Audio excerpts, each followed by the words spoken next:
recadinho aqui. Semana que vem, quinta-feira, é feriado, mas a casa tem atividade normal, tá? Então, podem marcar na agenda de vir quinta-feira que vem, porque independente do feriado, o pessoal vai estar aqui. Semana que vem, porque feriado é dia de finados, né? É bem apropriado, uma casa espírita, né? Dia de finados, né? Porque na véspera é todos os santos e no dia seguinte é finados. Nós estamos no centro espírita, a gente está sempre conversando com os finados, né? Então, para nós, dia de finados, nada melhor que a gente vir ao centro. E aí é legal porque a gente lembrar das pessoas queridas, porque tem isso, né? As pessoas, tem gente que fica preocupado em fazer uma homenagem especial, o que é muito interessante. A gente deve homenagear os que já nos precederam, né? A gente deve muito a eles, né? Se não, quase tudo. E é interessante que a gente faça isso. Agora, a melhor homenagem que a gente tem não é ficar cultuando artificialmente os nomes das pessoas que já passaram, principalmente aqueles mais próximos, os nossos pais, aqueles que nos criaram. A homenagem melhor é honrá-los, né? E honrar é fazer coisas que fariam a eles ficar felizes, né? Acho que por isso que nos mandamentos é honrar pai e mãe, né? E Jesus gostou de reforçar bastante essa ideia. Bom, hoje nós temos um capítulo, o capítulo 24, não por a candeia debaixo do alqueire. A gente vai falar de alguns trechos desse capítulo aqui que são interessantes para a gente poder refletir hoje, porque os capítulos sempre são tão ricos, tem tanta coisa que não dá para a gente falar tudo. A gente acaba escolhendo algumas partes e trabalhando isso. E aí fica a sugestão para que vocês depois leiam em casa o capítulo para poder se aprofundar e ter uma visão mais ampla do assunto. Porque como tem o texto evangélico, tem comentário dos Espíritos, tem explicação do Kardec, é muito interessante, a gente aprende muito. Mesmo que a gente não tenha muito conhecimento doutrinário, a gente consegue entender bastante coisa lendo diretamente as fontes. E se a gente quiser saber um pouco mais, vamos fazer curso, né?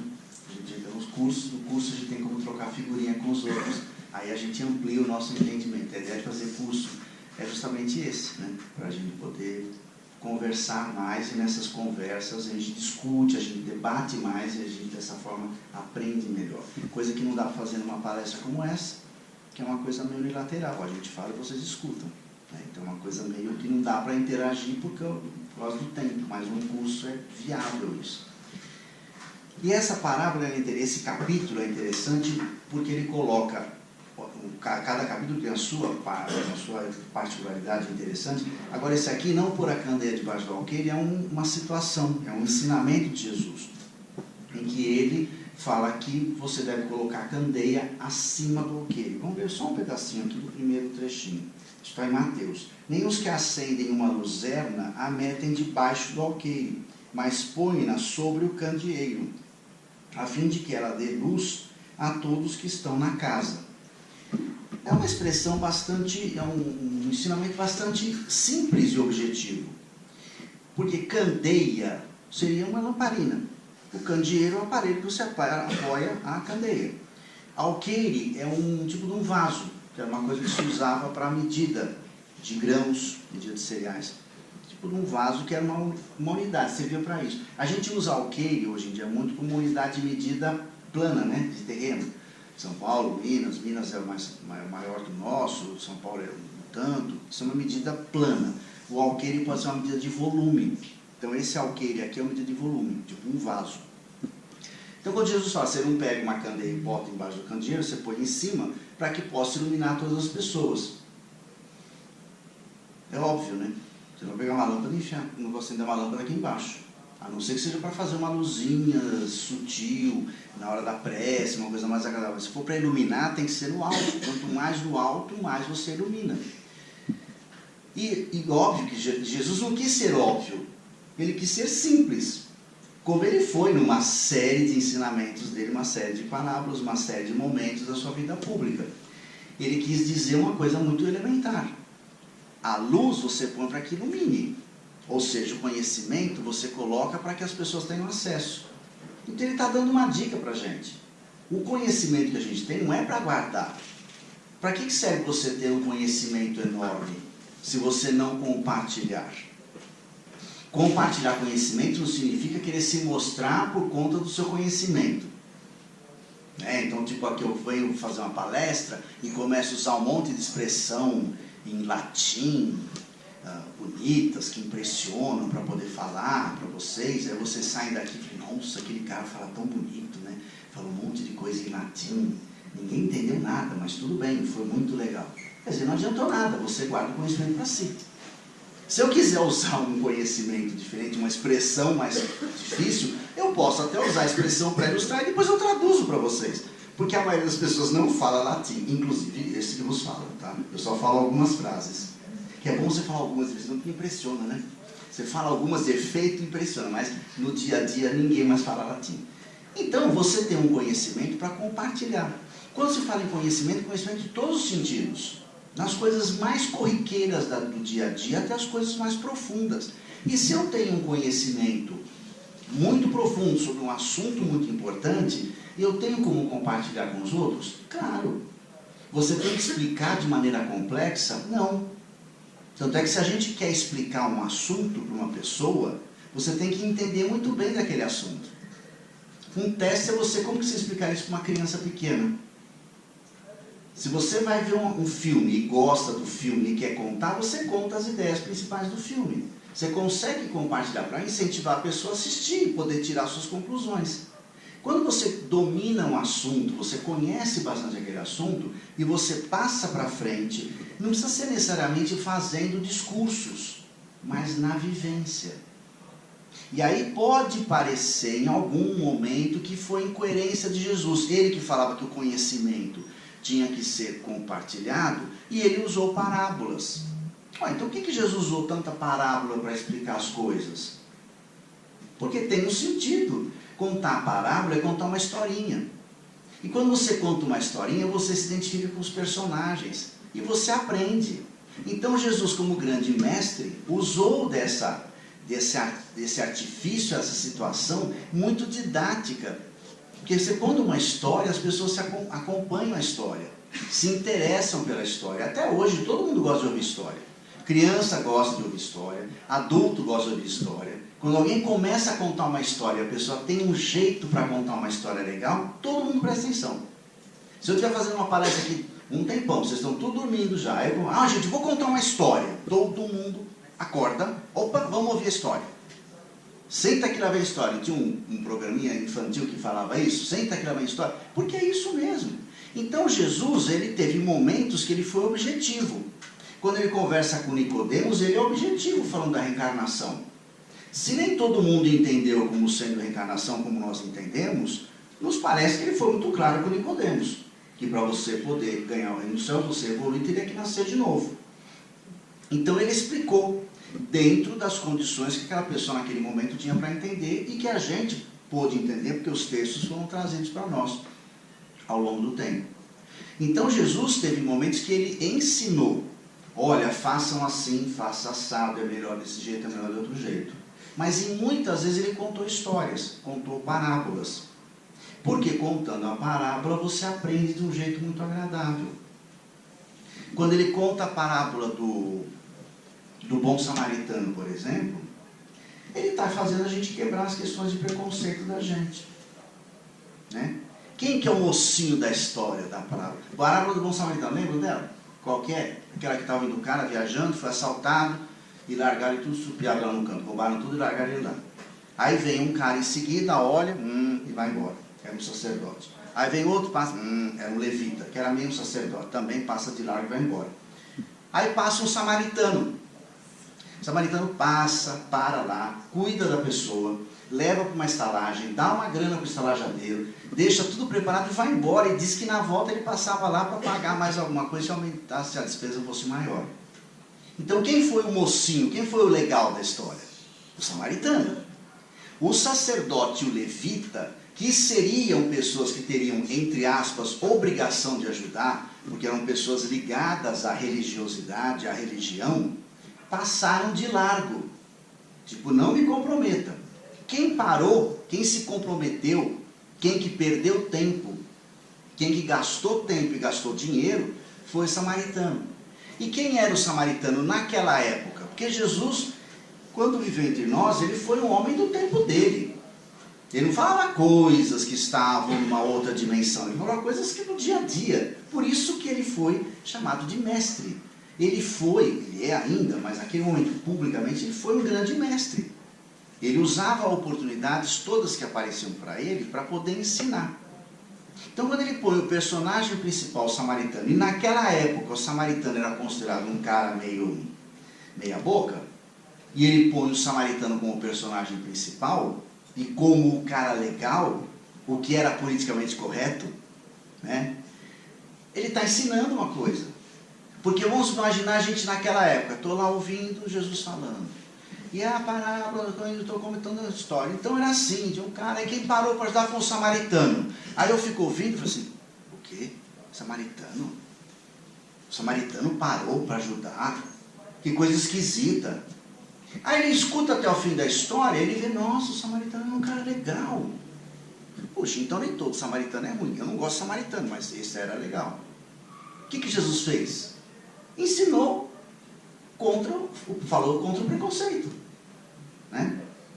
É uma coisa, a gente vai contar uma história nos dias de hoje e fala que um personagem tipo questionável, então aconteceu não sei quem, e quem foi lá ajudou aquela pessoa foi aquele travesti que estava passando no meio do caminho. Que travesti que ajudou, que horror, né? Até porque isso hoje está na moda, em função do que a última novela tratou bastante isso. Porque não somos preconceituosos, nós somos um poço de preconceito. Todos nós temos preconceito, a gente só não identifica os nossos preconceitos. A gente identifica alguns, outros não. Uns são muito fundos, muito sutis, outros são mais claros. E a gente, conforme vai identificando, a gente vai enfrentando-os e vai melhorando. Porque o preconceito não leva a gente para um lugar melhor, leva a gente para um lugar pior. Está ligado ao egoísmo, está ligado a uma visão pequena do mundo. Então Jesus, quando ele contava parábolas, ele sabia muito bem o que ele estava fazendo. Ele não estava não explicando, ele não estava pegando a luz e colocando debaixo. Ele estava exemplificando o que ele fala nesse momento. Conhecimento é para compartilhar. Vamos supor, a gente está num centro espírita. Uns há mais tempo, outros há menos tempo, uns têm um pouco mais de conhecimento doutrinário, outros têm um pouco menos, aqui do grupo que nós estamos aqui. A gente vai aprendendo com o tempo que a morte não existe. Tanto é que o conceito espírita para a morte é desencarne. A gente não morre, a gente desencarna, não é? Tem toda a diferença, claro, que morte dá sinal de fim. Desencarne dá a ideia que você sai da carne. Como a referência é o espírito, não é o corpo, eu não sou um corpo que tem um espírito, eu sou um espírito que tem um corpo. Eu sou espírito. A minha vida eterna, que veio de um passado lá remoto e vai ter um futuro, é um espírito. Esse momento, isso aqui é um momento, que tem alguns anos e vai durar mais alguns anos e depois vai acabar.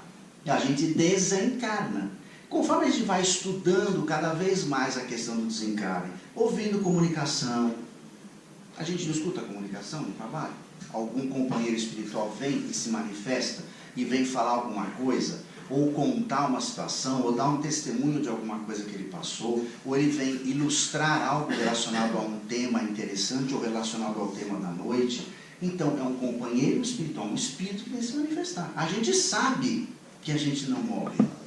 A gente sabe que a gente desencarna. Quanto mais eu vou aprendendo isso, quando eu digo aprender, aprender de verdade. Conforme eu vou aprendendo e aceitando isso, eu posso começar a compartilhar. Então, quando acontecer que alguma pessoa querida, que a gente conheça, teve um ente querido que desencarnou, eu posso estar lá e consolar essa pessoa com mais propriedade. Eu não vou chegar para a pessoa e falar um monte de coisa para ela e dar uma aula sobre o que é desencarne. Porque a pessoa não está em condições de ouvir aquilo. Mas eu posso falar coisas que vão dar uma segurança para aquela pessoa que ela não perdeu aquele ente querido. Que as ligações afetivas continuam. E fala mais alguma outra coisa que você tiver lá na hora, inspiração para falar, baseado no que você tem de conhecimento. Então o conhecimento ser compartilhado significa isso. Em todas as situações. Sem ser chato, né? Porque Esse é o outro lado da história. A gente às vezes vira alguma coisa, ou vira espírito, ou vira isso, ou vira aquilo outro, ou muda de time, ou muda de partido, e você quer fazer a cabeça de todo mundo, porque você acredita naquilo. Legal, né? Então eu acredito nisso, eu quero que todo mundo acredite também. Mas cuidado para a gente não ficar sendo desagradável, impositivo, não sermos invasivos. Jesus fala em pegar o conhecimento e compartilhar. Compartilhar naturalmente. Se a pessoa te pergunta mais, você fala mais. Se não, você fala na dosagem certa. E sem querer ostentar o teu conhecimento, sem querer se mostrar para as pessoas. Como você não entende disso, quando a gente fala uma coisa desse tipo, você já está fechando a pessoa, né, ela se fecha para não ouvir mais. Porque você está humilhando a pessoa com o teu conhecimento maior. Então é esse equilíbrio, saber compartilhar sem ser impositivo, sem ser desagradável, sem ser orgulhoso demais, né? Querendo mostrar que a gente sabe. Essa é a grande questão. Tanto é que a gente percebe que as pessoas muito sábias, as pessoas muito cultas, mas que são muito sábias, falam de tudo com a gente com uma naturalidade tão grande, com uma simplicidade. As pessoas que não são muito sábias, mas que são muito cultas, falam de um jeito que é para deixar claro para todo mundo que ele está no pedestal do conhecimento. Porque o orgulho da pessoa fala mais alto. Um exemplo é Jesus. Jesus foi o maior exemplo de perfeição que a gente viu aqui na Terra, que encarnou no nosso planeta. E ele falava com uma simplicidade, ele falava coisas de um jeito tão simples, contou tanta historinha, que até hoje a gente estuda as historinhas e analisa e vê que elas são legais. E ele não fez grandes dissertações. Em alguns momentos ele até foi mais elucidativo nas suas explicações, mas de modo geral o que a gente tem de relatos dele são situações muito coloquiais, muito no dia a dia, para as pessoas poderem entender. Porque se querer se mostrar com conhecimento não é legal. Então essa questão das parábolas é fundamental, e aqui eles falam bastante nisso, né? Por que Jesus fala tanto de parábola, então sempre fala do conhecimento? Porque é o jeito de você passar conhecimento. Depois ele tem um pedacinho aqui que fala não ir aos gentios.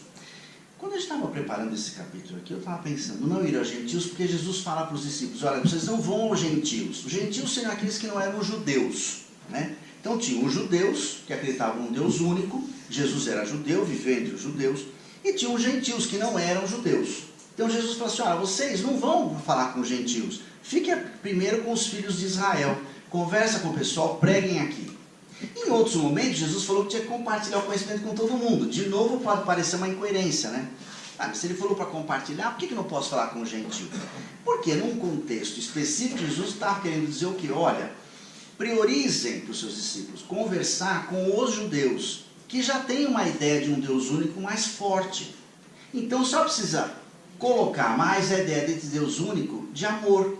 Porque o Deus que os judeus tinham clareza era um Deus muito autoritário. Um Deus muito durão, um Deus senhor de exércitos, poderoso, vingativo.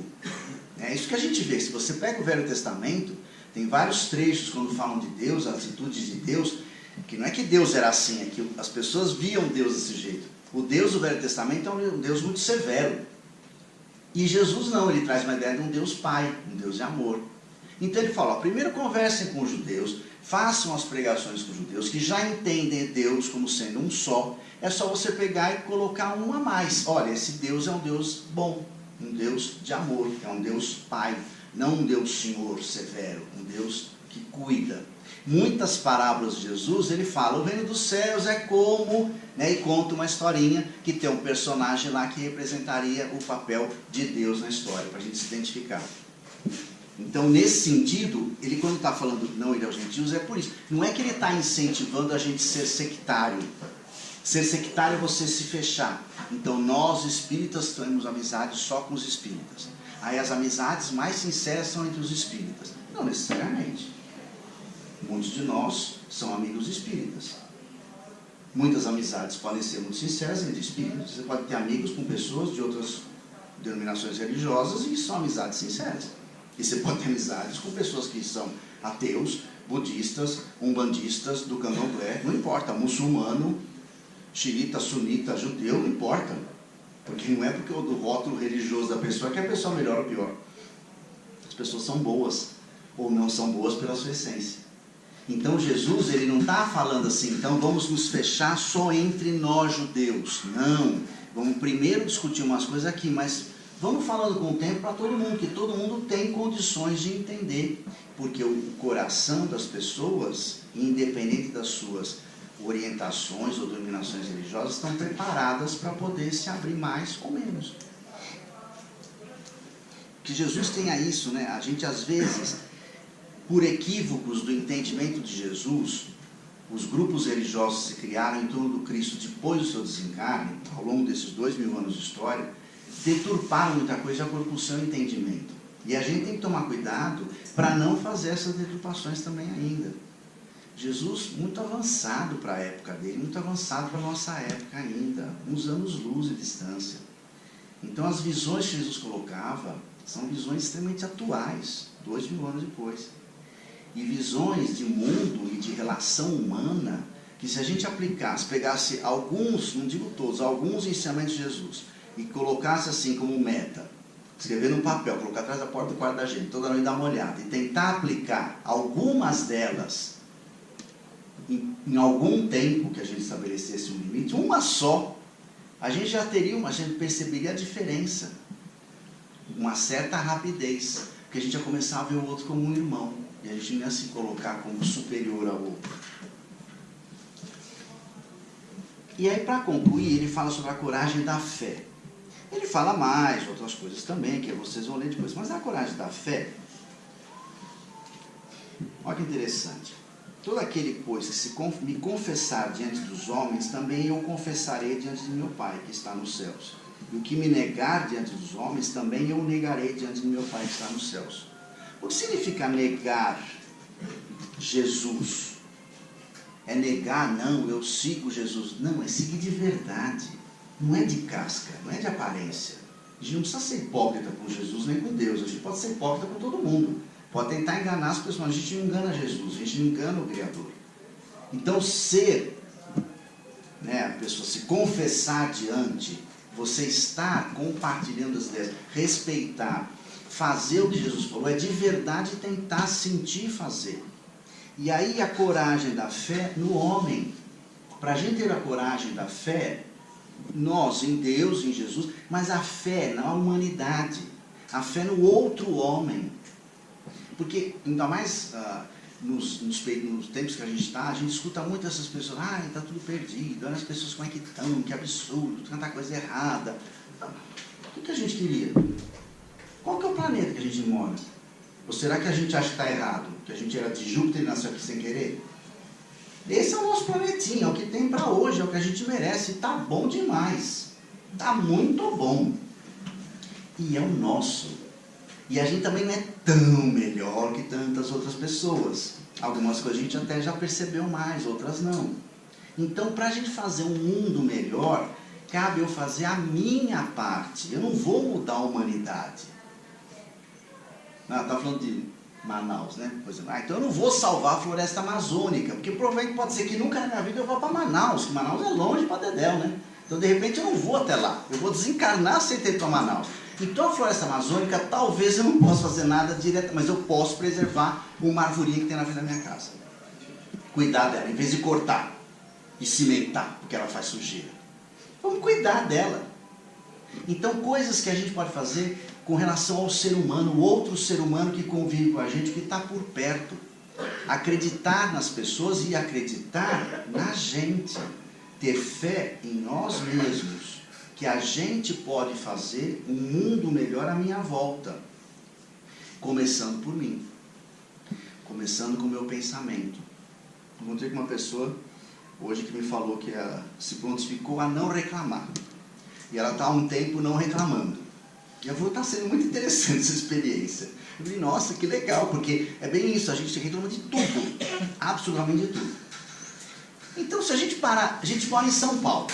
Desde que eu me conheço por gente, a cidade de São Paulo tem vários climas no mesmo dia, né?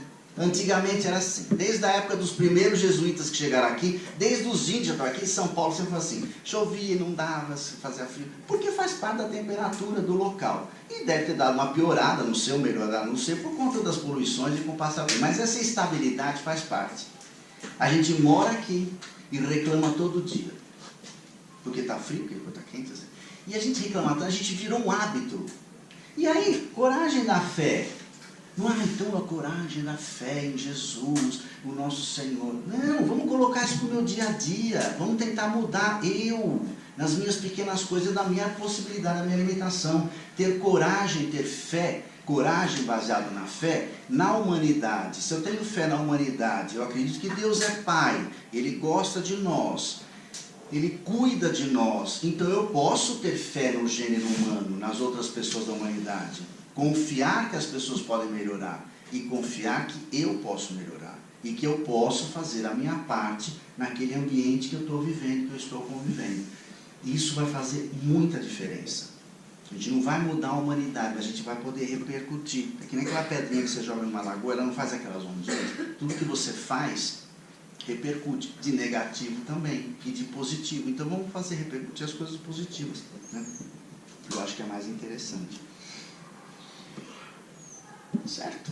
Leiam em casa o capítulo, vocês vão achar muitas outras coisas interessantes para poderem entender, interpretar e pensar e refletir sobre isso, né? Então vamos nos tranquilizando, nos preparando agora para ouvir a palavra do nosso companheiro espiritual, que irá trazer mais ensinamentos para nós, que nós possamos aproveitar e manter um pensamento elevado, um ambiente agradável para facilitar a comunicação do nosso companheiro. Que assim seja.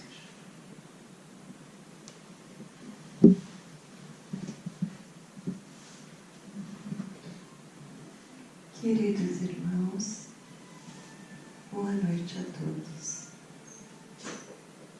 Hoje ouvimos no nosso Evangelho uma explicação bastante ampla de um verbo que vamos usar por toda a eternidade: encarnados ou desencarnados. Nós vamos compartilhar, nós vamos dividir, nós vamos olhar para o outro ao nosso lado e naquele momento, com muita serenidade, bastante humildade, olhando o irmão como verdadeiro irmão, de igual para igual, vamos dividir os nossos conhecimentos. Os conhecimentos de uma doutrina espírita cristã, de todos os ensinamentos que nós ouvimos, nós lemos, estudamos, mas principalmente precisamos colocar na prática, na nossa vivência. Repito, quer encarnados ou desencarnados, porque somos espíritos e, como tal, encarnado aí no corpo ou desencarnado aqui fora da matéria, nós temos a necessidade de aprender e dividir. Deus não coloca, não cria os espíritos e os coloca em determinados locais isoladamente, e sim em comunidades, famílias, sociedades, a humanidade, para conviver, para ter esse olhar para com aquele que caminha conosco. E dentro da doutrina espírita cristã, conhecimentos vêm à tona e a todo tempo. Ah, quantas coisas boas nós aprendemos, mas quantas aí temos que usufruir praticando. A doutrina que ensina o Deus único verdadeiro, o Deus de amor, o Deus Pai, o Pai Criador de todas as coisas, o que ama verdadeiramente, sabiamente e com misericórdia. Coloca para nós que esse mesmo Pai nos cria de uma forma simples, sem conhecimento, para que ao longo de todas as encarnações, as diversas vidas que teremos em diversos locais, possamos aprender e traçar o nosso caminho evolutivo. Ensina-nos, além da pluralidade das existências, a pluralidade de mundos habitados, e nos faz pensar de uma forma mais coerente a respeito do outro, o outro próximo ou o outro que está longe. Nosso planeta não é único. A Terra não é o único planeta.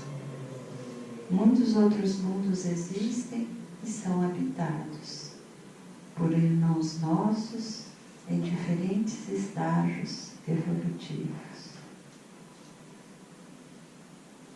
Ainda conhecemos a lei da causa e efeito, da qual nenhum de nós pode fugir, porque aquilo que plantarmos, iremos colher. Cultivamos durante a nossa vida, e em dado momento, como efeito, a nossa colheita vem, de forma simples e natural. Assim, queridos irmãos, o conhecimento é compartilhado de uma forma verdadeira, de uma forma objetiva, de maneira que o outro possa entender aquilo que fala, possa absorver um pouquinho daquilo que eu já absorvi. E isso é muito importante, porque à medida que estamos compartilhando, que estamos dividindo, nós estamos reaprendendo. Qual é a melhor lição? Nos ouvir. Assim vamos reconhecendo os nossos erros, os nossos acertos. Vamos praticando a tão falada e buscada reforma íntima, meta única de nossas reencarnações. Vamos inquirir ao nosso ser se estamos procedendo tal e qual falamos, tal e qual aprendemos. E isso nos fará refletir muito para o conhecimento de si mesmo. Queridos irmãos, nós não fomos colocados nesses grupos por acaso. O acaso não existe. Como já que disse, a causa existe e o efeito virá.